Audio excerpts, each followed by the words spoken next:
Affect and goal setting are critical in influencing learning success.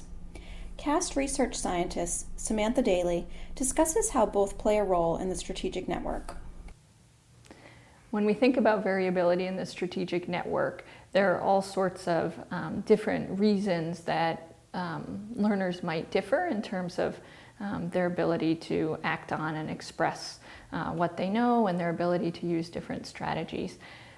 Two in particular are their affective state and how skilled they are at setting appropriate goals and pursuing those goals.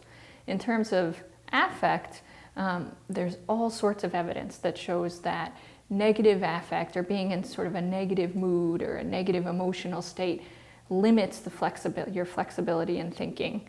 And it really narrows the range of options that you can consider when you're trying to be strategic or you're trying to engage in different actions. And when you think about evolutionarily how the stress system evolved and sort of how emotion functions, it's totally understandable because you think about when you're being chased by a lion on the savannah, the whole reason that your stress system kicks in is to shut down all sorts of things that you don't need. So you're supposed to be able to respond really quickly and efficiently in one particular way that's going to keep you safe. And it's the same system that is triggered when you're in a threat state, but you're in a learning situation. So you're presented with a task that seems threatening. Maybe you have to give a speech, or you have to take a high-stakes test, or even you were doing something that's not so high stakes, but you're sitting next to somebody who really you find sort of threatening.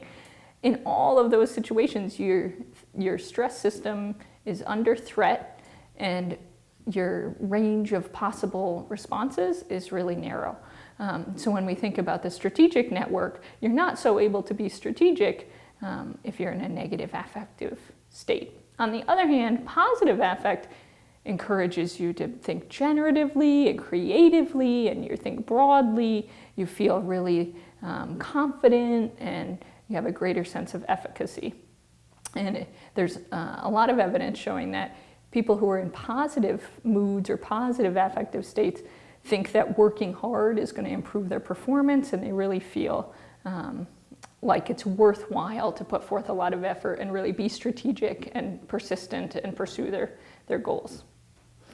Another way that learners vary in terms of their strategic network is in their skill and ability to set appropriate goals and to pursue those goals.